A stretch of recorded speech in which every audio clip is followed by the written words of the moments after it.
हमारे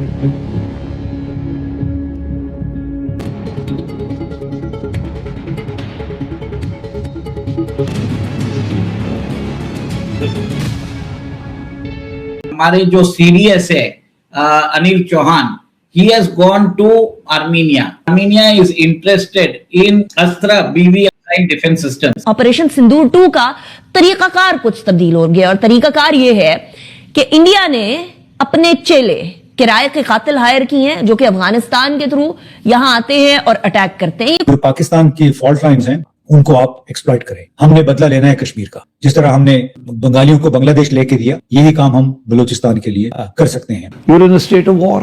If you're in a state of war with India and you're in a state of war with Afghanistan and you're in a state of war with Balochistan, तो हमें समझ आ रही है ना कि military solutions हल नहीं हो रहे ना मसले। 1 फरवरी को अपना बजट पेश किया, उसमें अफगानिस्तान के अंदर जो पैसे लगाने हैं वो उन्होंने बढ़ा दिए हैं। वहां पे वो इंस्टीट्यूशंस ऑलरेडी उन्होंने जो है वो जो एस्टैब्लिश कर दिए हैं। तो आज की तारीख में वो अजय सिंह बांगा पाकिस्तान में है। लोग ऐसी चापलूसी कर रहे हैं कि बस उसके तलवे नहीं चाटे उन्होंने। उसको ये नहीं बोला कि बांगा साहब अपने जूते निकाल दो, आपके पैर गंदे हो रहे हैं, हमें चाट के साफ करेंगे, आपको धोने नहीं है पैर। तो आपके दोस्त ममालिक हैं may be middle east gulf के अंदर, वहां पे भी एक लेटेंट या कोवर्ट सपोर्ट मौजूद है जो कुछ पाकिस्तान में हो रहा है। Gwadar for example.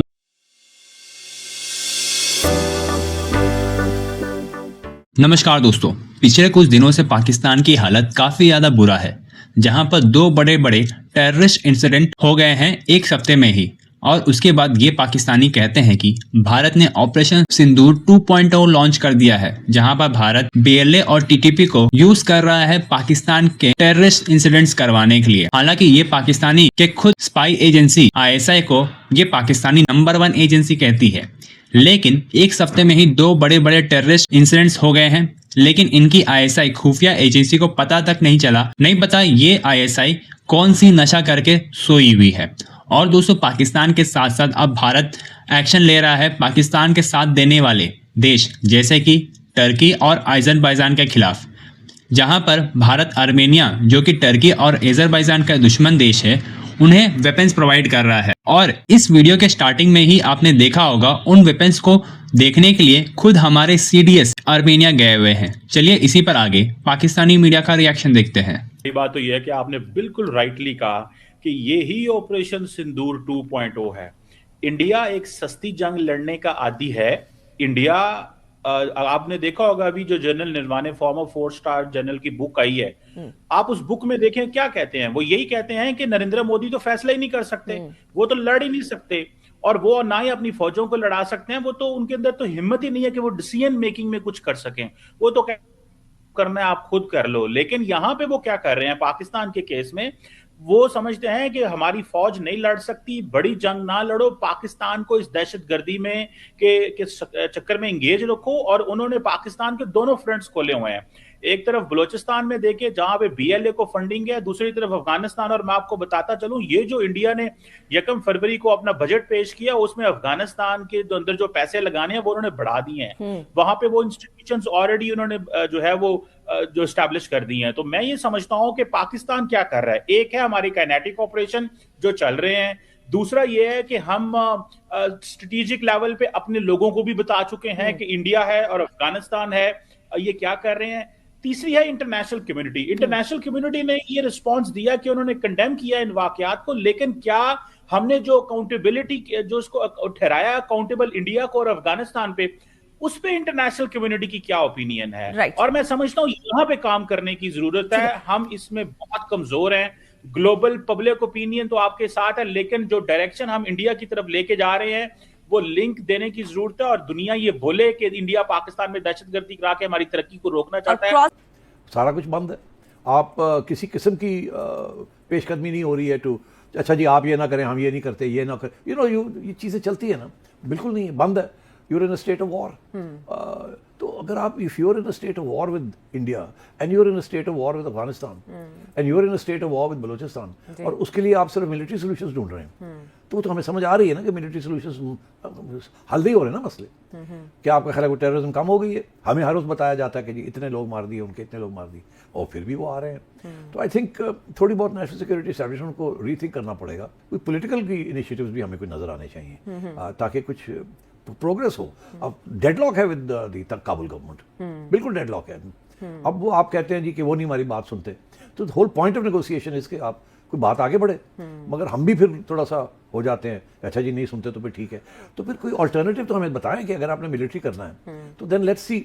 तो फिर आपकी भी एजेंसियां जो हैं वो भी सीआईए की तरह काम करें जैसे सीआईए करती है। अगर आपका मसला है तो आप रजीम चेंज करें अफगानिस्तान के अंदर, act like a state, you are under attack, you are under threat, but you are sitting there. वो आके कर जाते हैं, आप उसके बाद क्या करते हैं?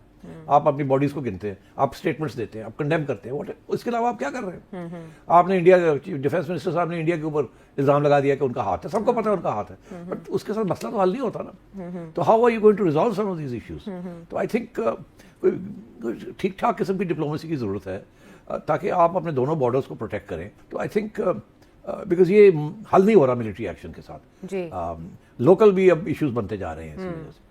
तो आई थिंक मुझे बड़ी कंसर्न है कि हमारे दो बॉर्डर्स इतने इनसिक्योर हो चुके हैं और हमारी मैशत जो है इतनी डिपेंडेंट है on external aid. This is not a happy situation. Regional issues की वजह से शायद अमेरिका और वहां पर भी जाके वो आर्मीनिया को वहां पर जाके उनके डिफेंस रिक्वायरमेंट्स को समझ रहे हैं।